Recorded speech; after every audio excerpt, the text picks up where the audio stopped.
Wonderful. Well, we've hit 100 people who've entered the webinar, so I think that is much the same as the popcorn having 3 seconds between each pop. So I'll start the webinar by first acknowledging that we are coming together on the lands of traditional owners, wherever we are joining this conversation today. Here in Melbourne, I'm speaking from the lands of the Wurundjeri people of the Kulin Nation, and I pay my respects to their elders past and present, and to any First Nations people in our company in this conversation today.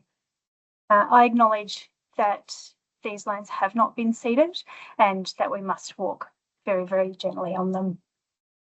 For anyone who I haven't met previously, my name is Philippa Thomas and I'm the CEO of Mental Health Victoria. We're the state's independent peak body for mental health and wellbeing. And I'm really delighted to welcome you all to today's webinar that we're delivering in partnership with our very good friends and colleagues from the Hamilton Centre. And it's a slightly lopsided partnership today, I will admit, with the Hamilton Centre having done the bulk of the very heavy lifting to bring together this fantastic panel of deep expertise. And so I want to thank the team very much for the thoughtfulness with which they've designed today's program for you.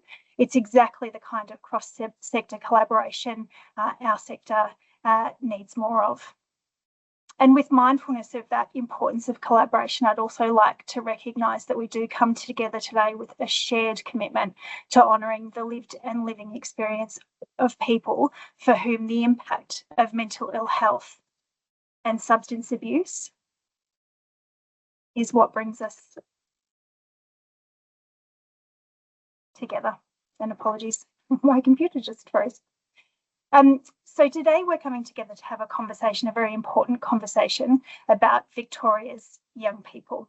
The conversation that we're having is essentially about how do we do better to meet the needs that they come to us with when they are seeking help, in the hope that we may shape a healthier and more productive future for them. Late last year, Mental Health Victoria released a State of the Sector report, and overwhelmingly in that report, what we heard was that the number of people presenting to mental health or AOD services in crisis with complex and intersecting needs was increasing. We heard overwhelmingly that the workforce was stretched, that they felt they needed more in terms of their capability, and frustratingly, they felt the system was not well designed to support them to do their work, to support our community. So this conversation today that we're taking part in is a step toward addressing that. We invite you to shut down your inbox, or if your computer is like mine, just try and shut down altogether, and to concentrate and think about the insights and expertise that our panel will be offering us to take away and integrate into our work and our approach with this very important group of people. So thank you again for joining us in a conversation. And without any further ado, I'm going to hand over to Annie. Thanks, Annie. Thank you very much, Pip, for that lovely introduction. My name's Annie Williams. I'm the Relationship and Partnership Lead for Hamilton Centre, and like Pip, we're very pleased to be able to collaborate with Mental Health Victoria and with Orygen to have this very important conversation about young people. Before I start the introductions, what I'd like to do is just get you to have a look at the top of your screens, and you'll see a Q&A button. If you could please click on that button and register with the Slido. That will give you access to the Q&A function, and you can actually submit your questions during the presentations. The webinar is going to be recorded, and it'll be available to all of you in the next few days on the Hamilton Centre website, along with any of the resources, of course, that the presenters will mention. So before I introduce the first of our three stellar presenters, I'd like to also take this opportunity to acknowledge that I'm joining from the lands of the Wurundjeri Woi-wurrung people, and perhaps in the chat you might like to also add the lands that you're joining from. So the first of our presenters is Associate Professor Jalinda Beattie. Jill is the Head of Substance Use Research at Orygen and Principal Research Fellow and Associate Professor of Addiction and Youth Mental Health at the Centre for Youth Mental Health at the University of Melbourne. She's also a clinical psychologist at Headspace, treating young people with substance use problems and comorbid mental illness.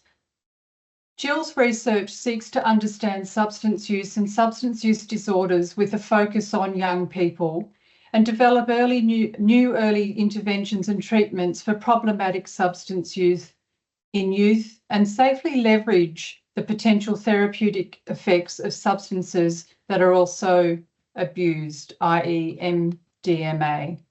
Welcome, Jill.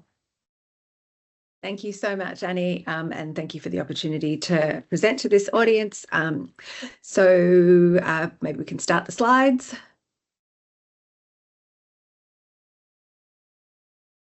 Great. So I'm going to be talking today about just providing a bit of a background for the second two speakers and specifically focusing on some research that we've done looking at characteristics of young people presenting for substance use and mental health care in different settings. Next slide, please. And I'd also like to just acknowledge that the work that I'm presenting today was done on the lands of the Wurundjeri people of the Kulin Nation, and extend my respect to any Indigenous people here today. So just as a bit of a background, we are interested in substance use and mental health in young people because both of them typically onset in young people. So we know that substance use in general starts in adolescence, but much of that is quite normative, so sort of experimental substance use that is common to many adolescents. But we also know that substance use disorder or more problematic substance use also onsets early. So I'm just showing some figures here to the right. The top is from the United States 2021 National Survey on Drug Use and Health. And what we see there is that across types of substance use disorder, the highest prevalence is from the 18 to 25 age group. And the graph below that shows a very similar pattern of prevalence, and that's from the Australia 2020 to 2021 National Survey on Mental Health and Wellbeing. And again, we see the highest prevalence sitting in that 16 to 24 age group. In this case, it's divided by sex, and males have the highest prevalence by far. Globally, the peak age of onset of substance use disorder is 19.5 years old. So it's sitting, again, very clearly in that early adulthood sort of period. Similarly, we know that 75% of all mental health conditions onset before the age of 25. So there's definitely an overlap in the onset of both of these types of conditions. Next slide, please. So why is this important? It's really important because of the developmental context. So this period of youth, the age from 12 till 25, is a really critical period for the neurobiological and psychosocial development. So we at Orygen consider this to be a high risk, high opportunity period. Young people are doing things like making vocational transitions, starting higher education or moving into employment. They're beginning to form patterns of adult relationships and moving towards independent living. So what we see is that the onset of substance use disorder or mental illness during this period can have a bit of a cascade of negative consequences. So there is a bit of a domino effect, and this can cause harm to the developmental trajectory of the young person. Next slide, please. So now I'm just going to present a little bit of data from young people presenting at different types of services to give you an idea of the different kinds of challenges that these young people might face. Next slide, please. So we have done a series of studies in Headspace. Headspace is Australia's primary youth mental health care service, and it operates via a network of services of around about 160 locations across the country. It's typically oriented to provide low barrier care for people with mild to moderate high prevalence mental health conditions. And by that, I mean things like depression, anxiety. We do see a range of eating disorders as well. So this study was conducted, led by Emily Karangis, who's a fellow in my group. and she collected data from 295 young people from waiting rooms across headspaces that are run by Orygen, so in the northwestern metropolitan region of Melbourne. And she did something called latent cluster analysis, which basically identifies subgroups based on patterns of drug use. So what we observed in this sample was that the largest group comprised people who had only ever really tried alcohol, and that was around about 40% of the young people presenting, and this was the youngest group of the sample. The second group was around about 36%, and this was a group that was using alcohol, cigarettes, and cannabis during the past 3 months and in their lifetime. Next slide, please.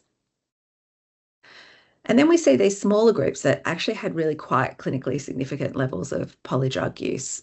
So 12% we're calling the past polydrug use group. And so this group is a group that really had quite a lot of hallucinogen use, sedative use, amphetamine, cocaine use, but had stopped that, and in the past 3 months had sort of reverted back to a pattern of alcohol, cigarettes, and cannabis.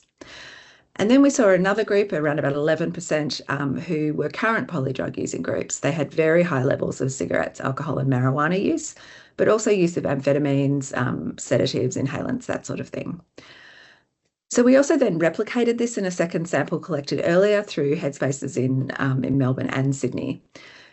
So that provided us, I guess, with a degree of confidence in the finding. And so what this study suggested was that we were seeing clinically meaningful levels of substance use, despite the fact that at Headspace we see less than 5% of young people requesting substance-specific care. So much higher levels of substance use than there is referral to substance-specific care. And the other key point was that polydrug use was quite common in this population. Next slide, please. So we then did a study which was actually a clinical trial recruiting young people who had existing substance use and also high prevalence mental health conditions. They had to be not interested in substance-specific care. And so this is a group of people who had a pretty low bar for entry in relation to substance use. So they only had to have substance use around about once per week or more frequently. And in this group, we found that 65% of them met criteria for one or more current substance use disorder, which was a little bit surprising. We didn't necessarily expect that, given the low bar for entry into the study. Most commonly, we saw cannabis use disorder, 29% had alcohol use disorder, and then we did also see a few cases of amphetamine, cocaine, and inhalant use disorder. 60% of this sample had, and the sample's 79 young people, had depressive disorders, 50% had anxiety disorders, and 10% had other mental health conditions. And what we found was that the subgroup of young people who had substance use disorders had increased depressive and generalised anxiety symptoms compared to the no substance use disorder group. They had lower quality of life and also lower oral functioning. So this suggests that substance use disorder, as well as being impactful by itself, was also impacting on mental health symptoms and function. Next slide, please. And this is just a representation of the rates of substance use disorder. And again, we see that around about a quarter of the group had met criteria for severe substance use disorder, which again was a little bit surprising for us. And this is despite the fact that they had explicitly declined substance-specific care. And next slide, please. So we also did some work looking at a sample of young people in Headspace early psychosis services, which are Australia-wide. And this is a sample of around about 600 young people who had first episode psychosis, and a similar number of young people who had who were judged to be at ultra high risk of psychosis. And what we saw was that a sizable minority were using near daily cannabis use. So in the UHR group, that was around 16% and 27% in the first episode psychosis group. Tobacco use near daily was higher, so around 25% of the UHR group and 42% of the first episode psychosis group. And weekly amphetamine use, 2% in the UHR group and 8% in the first episode psychosis group. So much, much higher rates of use than we would see in the general population. You can also see from this data that substance use frequency and severity tracks with the severity of mental ill health. So those people who were in the ultra high risk group had lower levels of substance use than the people who transitioned into having psychosis, who had higher levels and also higher mental illness. Next slide, please. So we also did a study, and this was led by Nathan Akoka, who's a PhD student in my group, looking at characteristics of young people in residential alcohol and drug care, and this is via YSAS services. And so we were assessing 100 young people in this sample, and we found that all of them met criteria for one or more substance use disorder. The majority had 2 or more. 88% had cannabis use disorder, of whom 57% were severe cannabis use disorder. 44% had alcohol use disorder, 27% severe. 41% methamphetamine use disorder, and again, 32% severe methamphetamine use disorder. We also assessed likely general personality disorder and antisocial personality disorder, finding that almost half had likely general personality disorder, and that's essentially along the sort of spectrum of borderline personality disorder, whereas 43% met criteria for likely antisocial personality disorder. Next slide, please. So we also looked at behavioural characteristics of this group, and so it's worth noting first that 27% of this group were referred via justice pathways, so we would expect high levels of antisocial behaviour in this group. But we saw higher levels than we would have expected. 59% had 1 or more arrests, nearly a quarter had 10 or more arrests. 18% had spent time in custody, 17% were homeless, and the vast majority were not employed or studying. We also recorded self-report levels of lifetime aggression, and that's verbal, physical aggression, that were similar to scores that were reported by incarcerated adult males, so quite high levels of aggression as well. Next slide, please. So that just gives you a bit of an overview to set the stage for the coming speakers. So in summary, we saw substance use, polysubstance use, and substance use disorder very common in young people presenting for mental health care. The frequency and severity, as I said, tracks with the severity of mental ill health. Young people presenting for residential AOD care had very high levels of vulnerability and behavioural challenges, common personality pathology, complex psychosocial challenges, and a lot of justice system involvement. And so I guess the point that I would make, a key take-home point, is that some of these factors, such as the substance use in people presenting to mental illness services, and things like personality pathology and justice system involvement, antisocial characteristics, may not be something that young people immediately report when they present for care via these pathways. And so very important that we sort of keep these in the back of our mind, continue to assess wherever possible, and consider these factors during formulation and treatment of these young people. Next slide, please. And I'd just also like to flag this policy document that we wrote a couple of years ago that's looking at policy approaches towards integrated treatment models for young people with co-occurring alcohol and other drug use and mental illness. And that was in collaboration with Turning Point. So if anyone wants to see that, it's on the Orygen website. And next slide, please. And thank you for your attention.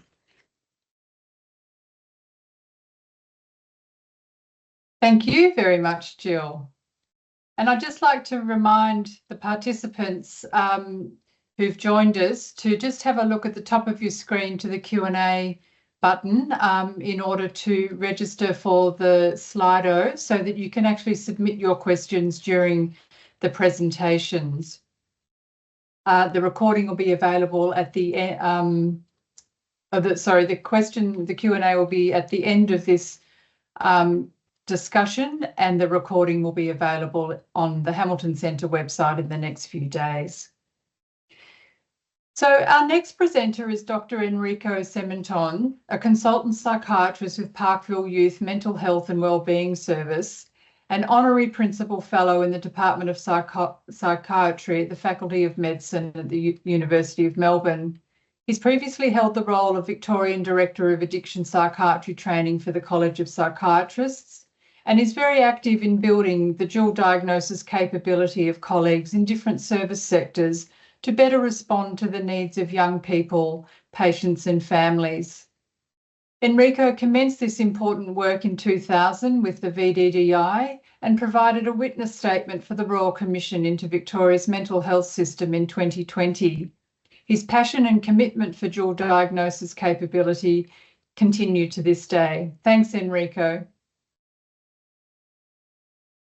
Thanks, Annie, for the introduction. And it was a bit too long. It's taken my time away from me. Thanks to the Hamilton Centre and to Mental Health Victoria for convening this meeting. And I can see that it's just gone over 200 people have come and attended, which is fantastic. Great opportunity to reach out and speak to people about this really important area. So yeah, I wanted to present on some of the more clinical aspects of integrated care for young people with I've put in this case severe mental health disorders and alcohol and other drug needs. Because next slide, please. I work predominantly within a mental health setting, and shout out to my colleagues and friends and family over there at the Parkville Y Park who are also watching this this webinar. Because dual diagnosis presentations, and sorry, I'm a bit old school and I'm still using this old-fashioned term dual diagnosis. It's something, the perspective of it depends on the setting, on the service setting in which you're working. So me being in a tertiary mental health service, I'll see a particular pattern, I suppose, of co-occurring substance use and other mental health disorders, whereas working in a drug and alcohol setting, for example, you'll see a different type of pattern of dual diagnosis, a bit like what Jill was describing in the earlier study. So it does depend on your vantage point as to how you see this beast of dual diagnosis. Next slide, please. Again, coming from the tertiary mental health perspective, I'd like to start with maybe an optimistic message, and that is that treatment as usual, as we're providing it these days, does have an impact on substance use. And to further this argument, I used the findings from this study, which was conducted here at Orygen back now about 20 years ago on a sample of first episode psychosis patients, FEP.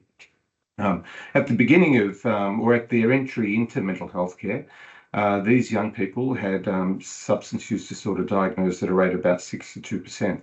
However, after just normal treatment, 18 months of normal treatment, that rate of substance use disorder went down to 36%, almost a 50% drop in the presence of substance use disorder. Reduced or cessation of use led to better outcomes in relation to quality of life and psychopathology, whereas persistent drug use was associated with complications such as non-adherence to treatment, treatment dropout, and poor remission of their psychotic symptoms. And so the authors went on and speculated about the possible relationships between the drug use and the mental health outcomes. For example, for people that have persistent substance use disorders, well, then that may have led to biological or psychological changes which prevented remission from their first episode psychosis. Whereas people who had improved psychotic symptoms, perhaps they were able to or better capable of reducing or stopping their substance use. And then there's another possibility. What happens in dual diagnosis is you're trying to seek the relationship or characterize a relationship between the person's drug use and their mental health symptoms. Sometimes there's a third lot of factors, common factors, which are affecting both the FEP outcomes and the substance use disorder outcomes. So again, the message is, it's pretty good. We are able to address substance use to a large degree when someone comes into a mental health service. However, I think we can improve on that, and that's what we're talking about here today. Next slide, please. Let's start with the clinical assessment. And so I don't really need to talk about how with young people we have to have a very welcoming, non-judgmental, sort of hopeful and empathic sort of approach and position. I'm not here to judge. We're here to try to understand and help you with these issues. And an important part of the assessment is to assess what the reasons are for drug use in the young person presenting for mental health care, and also explore the harms that are occurring from that drug use and connect it for the young person back to their substance use. Next slide. So that question, why are you using drugs? Well, unsurprisingly, the people with mental illness will report usually the same sort of reason that the rest of the population has for why they're using substances. And that is because, at least initially, it feels good to be using drugs, very pleasurable sort of effects. However, people with mental illness will then go and report other more specific, I think, reasons for their substance use, such as needing to cope with painful mood states or anxiety symptoms, or with other sort of distressing emotions or environmental stresses. They'll also say that they will use drugs in order to engage with a particular social group, because the mental illness sometimes puts you out on the periphery of your social network, and drug use becomes a way of getting a way back in. Another reason I think that people with mental illness will use drugs is because it's part of the denial of the mental illness. And here I use the example of the first onset of a severe psychotic disorder such as schizophrenia, which can attract a lot of stigma and pejorative sort of characteristics to it. It's sometimes easy for the young person and their family to say, well, look, it's about the drug use. If it wasn't for the drugs, then they wouldn't have developed the psychotic symptoms. And so there can be that sort of element of denial, which promotes the substance use. Drug use is also often driven by a sense of boredom, a very painful sort of mood state, and a way of filling in your leisure time. And then maybe less commonly, you hear about young people self-medicating particular symptoms with their drug use. Or even side effects to the medication. This is something which I think was much more common in the past when you used the first generation antipsychotic medications, which were associated with a lot more extrapyramidal side effects and sedation. And so drug use was often a way of combating those side effects. And then finally, self-harm can be a reason, particularly in people with personality disorder, that the drug use is a type of deliberate self-harm. Next slide, please. When it comes to caring for young people with co-occurring psychiatric and substance use disorders, there are three core principles, I think, that need to be followed. The first one is the term integration, which appears in the title for our webinar today. That is, you integrate mental health and addiction care across all treatment settings that are encountering young people with these sort of complex problems. Secondly, it's very important to be responsive to the needs of the young person who's been exposed to trauma. And trauma histories and other adverse childhood experiences are overrepresented in the dual diagnosis population. So you've really got to be attuned to that and modify your intervention, your engagement with the young person using trauma strategies. Thirdly, as you come to provide an intervention over a longer term, you need to regularly check in, assess, and respond to those evolving mental health needs, motivations, and the goals of the young person, which can change quite a lot. Next slide, please. So what is integrated mental health and addiction care? What are the components to it? Well, really what you're doing is you're bringing together responses to the young person's, both their mental health and their substance use issues, and you bring them together into a integrated treatment plan. This requires joint planning, both with the young person and perhaps with their family and carers, and sometimes if other services are involved, well, then you'll bring those other services together so that you're sort of communicating, you're coordinating your approach and bringing it all together, as I say. Has to be individualized for the young person, has to be based on where the young person's at and what they want. You take into account developmental issues, as Jill was introducing us to before. You'll also introduce elements of AOD harm reduction at this point. Again, taking a trauma-informed approach, so that you can come to mutually agreed goals, so that you're all traveling in the one direction together. And as I said, you've got to monitor the young person's needs and motivation as you go through this. Next slide, please. Integrated care starts with integrated assessment. Sometimes this needs to be longitudinal in order to fully understand the relationship between the person's drug use and their mental health symptoms. So you'll need to take a comprehensive substance use history, lifetime and recent substance use. As a doctor, I'm always very keen on trying to assess how much psychological and physical dependence is present, what the risk of withdrawal symptoms are. Generally with young people, however, the neurophysiology hasn't developed in such a way over such a long period of time that the withdrawal syndromes are not quite as severe as they may be for older adults who present with drug withdrawal syndrome. You'll do the same with the mental health history. and then using those timelines, bring them together and try to work out what came first, the chicken or the egg, what the relationships are specifically, what happens to the mental health symptoms during periods of heavy drug use or intoxication or during withdrawal, what happens during periods of less or absent drug use to those mental health symptoms. Next slide. So when it comes to providing treatment, we talk about these three classic or typical models of comorbidity treatment. The first one is integrated, which, as I said before, you bring together those elements of mental health and AOD interventions. The model, which is very common here in Victoria, is the parallel treatment model, where we have separate mental health and substance use disorder treatment sectors.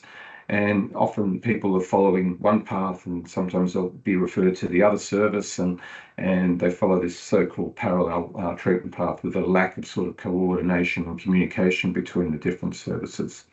Sometimes you'll take this sequential or serial treatment approach, where you believe that there's a primary and secondary relationship between either the substance use disorder and the mental health disorder, or the other way around. And so it makes sense in that case to stabilise the primary disorder first and see what happens to the secondary disorder.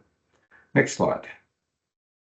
And here I've got a little meme which highlights some of the difficulties that might occur when we adopt the other parallel treatment route. Next slide.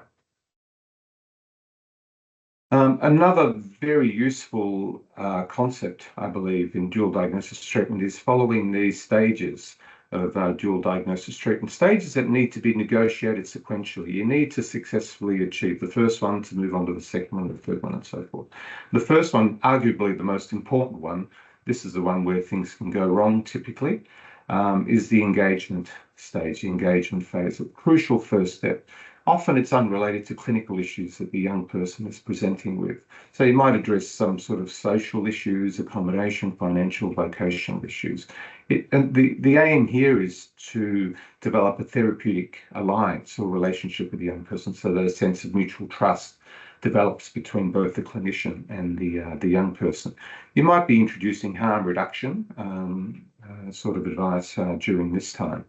However, often this occurs a lot more during the persuasion phase, the second phase, where you then start talking about brief interventions that may be possible for substance use and for the other mental health issues. And motivational interviewing can play an important part here in getting the person moving along in this process. Then once you've engaged the person, you started convincing them and motivating them to move on to active treatment, then you can start providing treatment options that the young person wants to commence.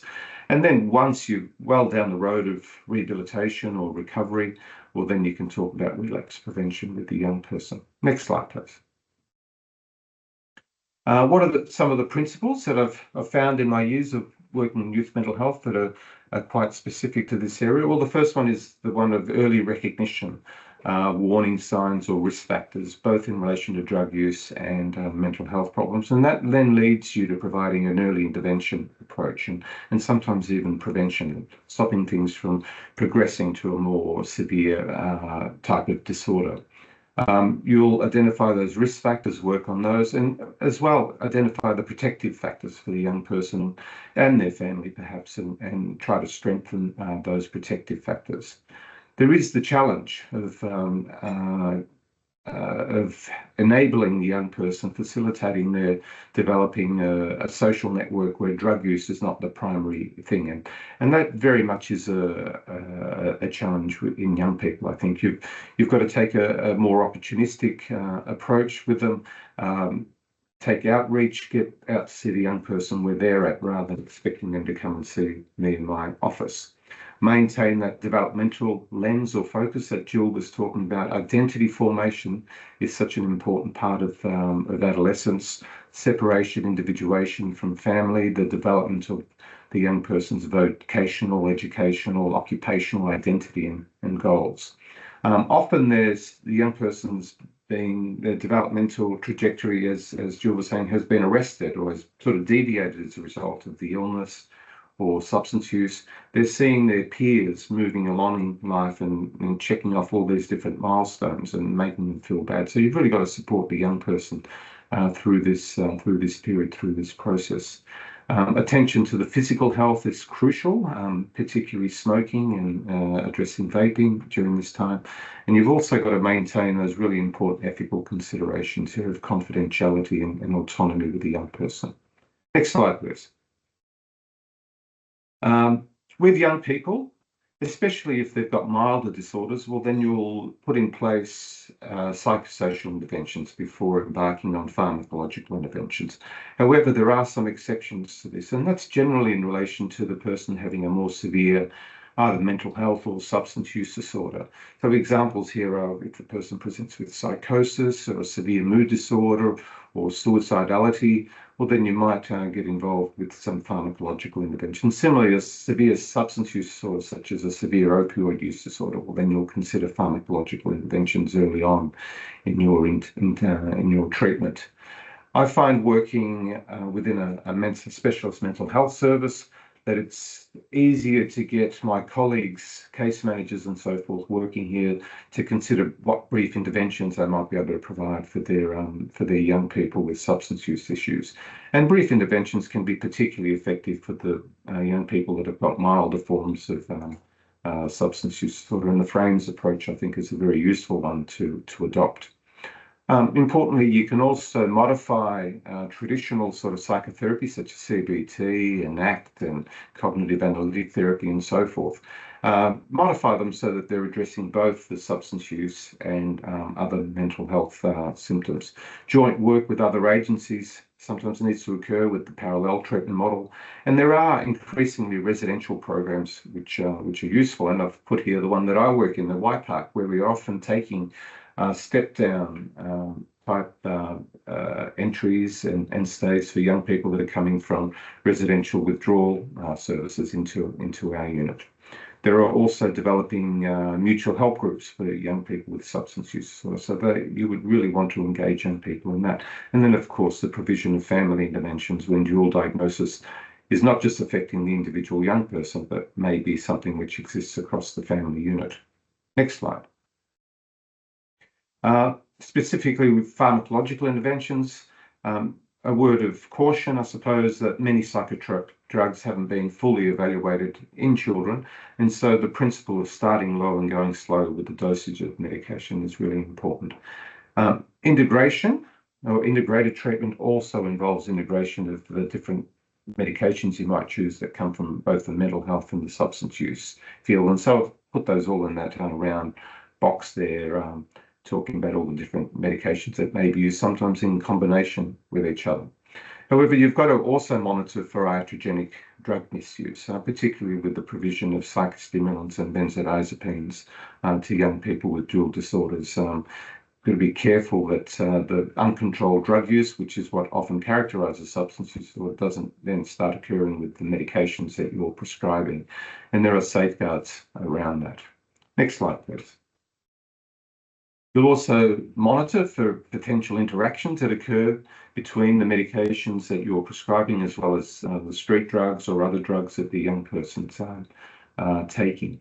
Bearing in mind that the young central nervous system is very vulnerable to these sort of drug interactions, and so that may be occurring at the level of the central nervous system with additive or multiplicative sort of therapeutic or toxic effects, but leading to increased sedation of the young person and loss of coordination, risks of drowsiness and so forth. But also the effects of smoking and tobacco use and the pharmacokinetic sort of impacts of that via the cytochrome P450 system in the liver. Just because a young person is using street drugs shouldn't be a reason for withholding a particular psychotropic treatment. I think it's really an indication for engaging the young person more closely, monitoring them more closely, and having that communication with the young person about what the risks might be here. Next slide, please. Coming to the end. The steps in implementing this integrated management plan within a clinical setting.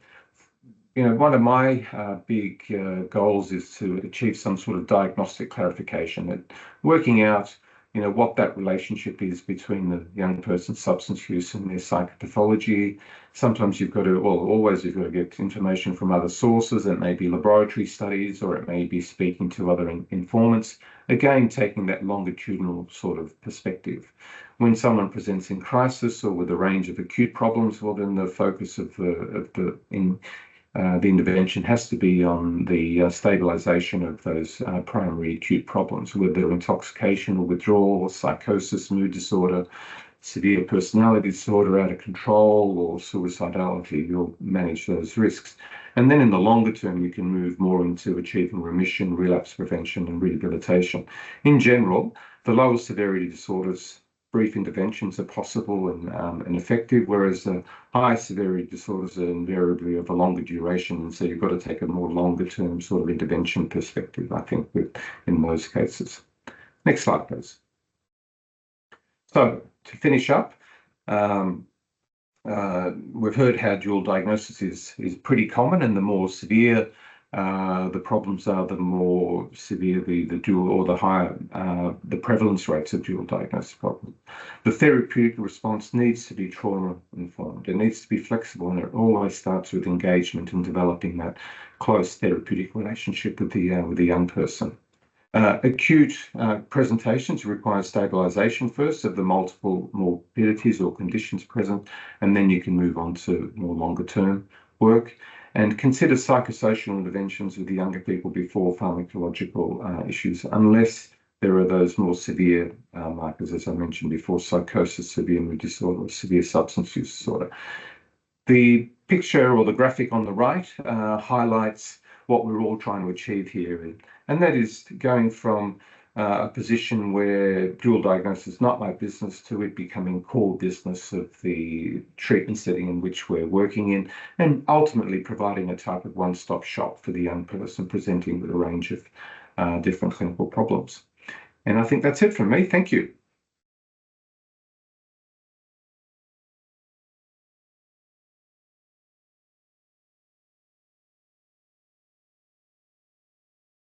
Thank you very much, Enrico. It was a great presentation. And thank you, people, for submitting your questions. I'm watching them come through. So just click on the Q&A button at the top of the screen, and we'll address the questions at the end of the presentations. Our third presenter is Dr. Sonia Morrissey, a GP working in the northwest of Melbourne, and since 2021 has worked across 5 Headspace centres in that region, for which Orygen is the lead agency. Her role in Headspace centres combines direct clinical work with young people, overseeing clinical processes for GPs in the centre, and supervising GP registrars completing an extended skills placement. She has a role with Parkville Youth Mental Health and Wellbeing Service as the physical health lead, and develops processes to support the physical and sexual health of young people while they are engaged with that service. Sonia also works as a GP advisor with the Headspace National Office and is passionate about improving access to primary health services for young people with mental health difficulties, and believes that GPs have a vital role to play in their care. Thank you, Sonia. Thanks, Annie, and thanks, everyone. It's great to have the opportunity to speak to you today and to talk particularly about the importance of linking young people with a GP. So next slide, thanks. I'm joining you as well from the unceded lands of the Wurundjeri Wurrung people of the Kulin Nation, and I pay my respect to their elders past and present, and extend that respect to the elders of the lands from where you're joining us, and particularly to any First Nations people who are on the call with us today. Thanks. Next one. So why is it important for young people who are experiencing significant difficulties with substance use and mental illness to be linked with a GP? And just for reference, moving forward, I'm going to refer to this cohort of young people as these young people, because that's a bit of a mouthful, but that's who we're talking about today. So our next slide. So why is it important? Because everyone should have a GP. GPs are awesome. So GPs can help people. They're ideally placed for whole person care, including preventative health, which is really important in this cohort, and can assist with coordination between services. Importantly, they provide access to Medicare-funded services, so that might be through referrals to specialists or specialist services, but also through mental health care plans and allied health services through a chronic condition management plan. They can support people with documentation to access other financial supports, for example, Centrelink and NDIS. We know that GPs are the most frequently accessed part of our health system, and so in 2024, GPs in Australia provided 172 million services to 22.6 million patients, and we're pretty good value for money. A GP visit for 20 to 40 minutes costs our health service $85.90, compared with an urgent care visit of $246, an emergency department visit for a relatively straightforward problem of about $750, which doubles if they actually get admitted for more than 4 hours. And that's taken from the RACGP Health of the Nation survey from 2025. Thanks. The next one. But particularly this cohort, where it's really important that they be linked with a primary care service, is because we know that compared with the rest of the population, these young people have much worse short, medium and long-term health outcomes. So we know that they're twice as likely to have significant cardiovascular disease. So that includes high blood pressure, heart attacks, strokes, develop diabetes, to develop metabolic syndrome, and also osteoporosis. We know they're 6 times more likely to have dental problems, and problems with your teeth extend just much more beyond just experiencing dental pain. So people with dental problems are more likely to have poor nutrition because it's difficult to eat. They're more likely to be at risk of developing serious infections in the bone of the jaw, and long-term, they're at much higher risk of heart disease. This cohort comprise about 1/3 of avoidable deaths in this age group. And we know that these young people are much more at risk of sexually transmitted infections, more likely to experience sexual assault, more likely to be homeless or have unstable housing, and to have difficulties finding and maintaining employment or study. And importantly, they're much more likely to engage in health screening. So screening is doing testing or assessments to look for perhaps asymptomatic at that stage health problems. The next one, please. So that information was taken from the Equally Well consensus statement. Equally Well was an organisation that came out of the National Mental Health Commission findings and was launched in 2017, particularly aimed at improving the physical outcomes for people living with mental illness. And this is, I think, just a really nice kind of diagram that looks at the connection of all of the psychosocial and environmental factors which impact somebody's physical and mental health wellbeing. Thank you. They'll have the next one. But as the young people who see me would say, you've got to be real. Accessing a GP is not always easy, and we acknowledge that. There are significant barriers for many people, but particularly for this cohort of young people. Cost is a big barrier, but we know that since 2025, in November, when the federal government introduced some initiatives to for general practices to increase their bulk billing, that have become more available. And there are many practices that have gone back to fully bulk billing. If you go on to health.gov.au, or if, as my mother would say, you put bulk billing GP near me into what she would call the Googles, you will be able to find clinics in near your location which do offer bulk billing if financial barrier is something for that young person. Another barrier is that a lot of primary care centres and general practices have not a great amount of flexibility around appointment times, around the capacity to respond with an on-the-day appointment or a walk-in appointment. And they might have also quite strict policies around a person repeatedly not attending, which might incur a financial a fine for them, or having to pay out of pocket. We know that for young people, there can be some stigma associated with seeking care, some shame around seeking care for mental illness, and particular concerns around privacy, particularly in smaller communities. If you're living in a smaller community or a country town and you're sitting in the waiting room and you know the people who are sitting in the waiting room, or you know the receptionist or the practice nurse, that can be a real barrier for young people seeking care. Lots of young people have had negative experiences of seeking care, and we know that there is variability in the level of knowledge and skill in some GPs and providers, and also the way in which they approach that young person, and that there have been often situations where their personal values or judgment may impact that interaction, unfortunately. It's often hard for a young person to see the same GP all the time, which they can find difficult. There's also some systemic issues in the way that communication happens between health services. And so a young person who's engaged with a tertiary health service, either a mental health service or a public hospital, often that information won't be available to the GP at the time that the young person presents for care, and that can be really difficult. Next slide, please. So the role for the GP is in providing general health care, and that might be monitoring for complications of the substance use, so direct complications. It might be looking at side effects of the medications that they're being prescribed, also assessing for the adequacy of nutrition. Preventative healthcare is really important, including immunisations. This is a cohort of young people who have often missed immunisations because the time that they would have been due was during a time when they weren't very well.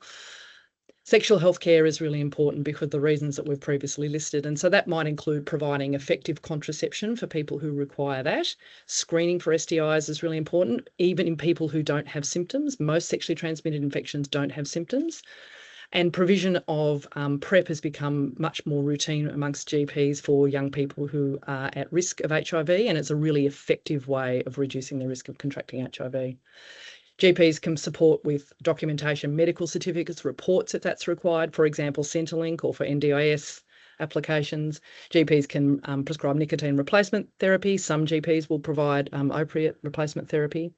GPs have a role also in health education, psychoeducation for young people and their families, and for reinforcing messages around harm reduction, and can help with facilitating access to other services, like psychology services and mental health services with, for example, mental health care plans, so that young people can access MBS rebate.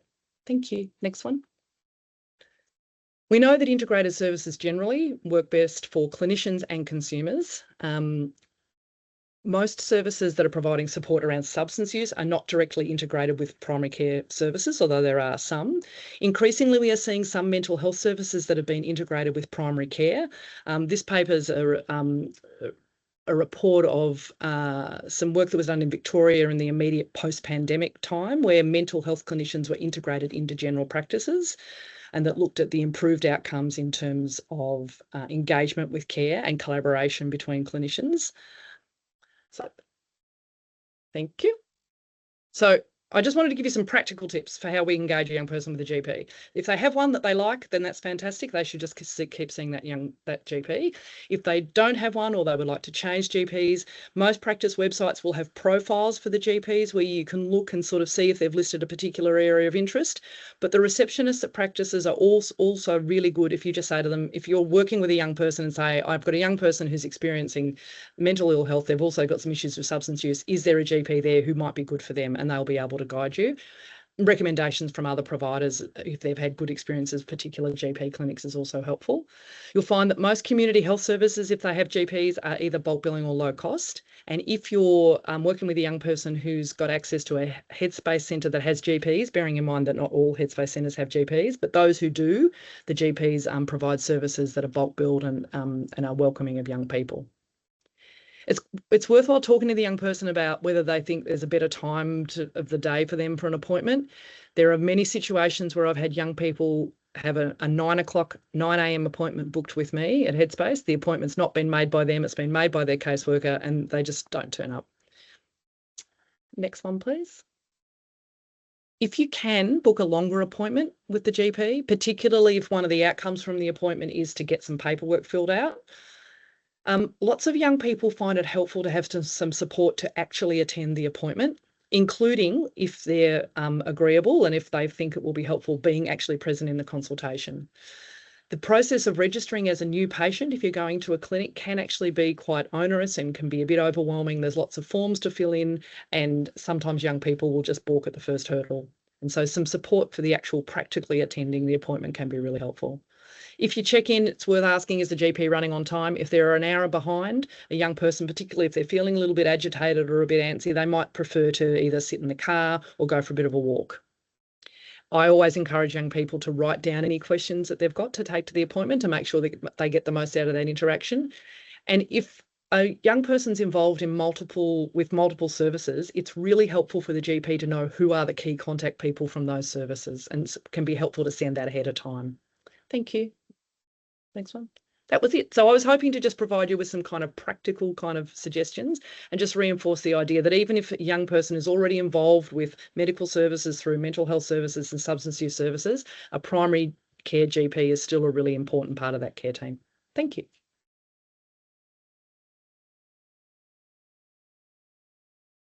Thank you so much, Sonia. We are really pushed for time and there's so many fabulous questions. So what I might do is we'll just get everybody back on screen and prioritise a couple of the questions. I just want to remind everybody that this recording will be available in a couple of days, along with all the resources that the presenters have mentioned. So that will be, I think, a great resource to take into your workplace. So can I just quickly ask you, please, all about the specific barriers for clients and families from refugee backgrounds?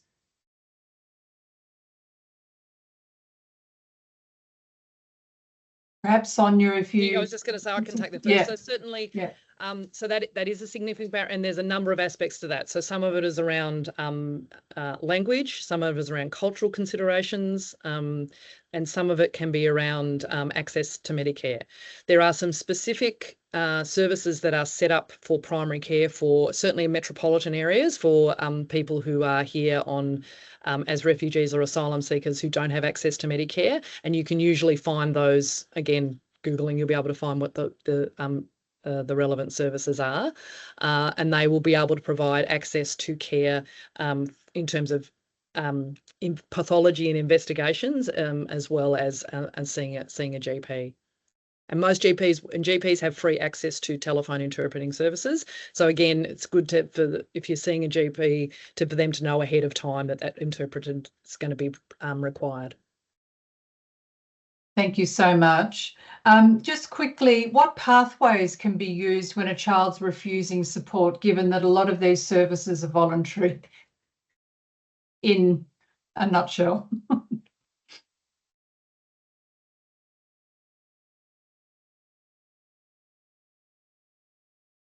I'll just quickly jump in and say that we at Headspace, we provide a lot of support for families. And so sometimes, it's often we're being contacted by the families. They're saying, we're really worried about the young person, but they don't want to come. And so there'll be a quick assessment on the phone to make sure there's no immediate acute significant risk that's going to require emergency services. And then we would often just provide information to families as best we can. We have family support workers who work with our services and give the family some options for where they can go if that young person does decide that they want to seek care. But it is a really difficult situation. And so I think then the care is supporting the people who are supporting the young person. Yeah, fantastic. Thanks, Sonia. And just the last quick question. Can anyone address how to improve services for young people in regional areas? Enrico, you might have some insights into psychiatry. Yes, and I also had that, the experience of working with the Victorian Dual Diagnosis Initiative from the early 2000s as well. And really, the responses that are required for the improvement of services in the rural. It's not a straightforward thing. It requires investment and commitment from a range of different people, starting with the leadership of the individual services in the rural areas, that they see co-occurring disorders or dual diagnosis as an important issue for their clientele. And so they'll then start to develop a recruitment policy for personnel who will have some competencies around dual diagnosis. But likewise, from the statewide perspective, we need to take into account that that services, although they're weighted a lot within the metropolitan regions, we need to have good connections and a network with clinicians that are working out in the rural areas. And so we have to develop in partnerships and dual diagnosis types of networks that bring everyone together. And I think this sort of medium, the webinar, which has very much come about since the pandemic with telehealth and that sort of thing, it enables the sharing of the expertise, which is unfortunately focused very much in the metro area, but gets it out into the rural areas as well. Thank you.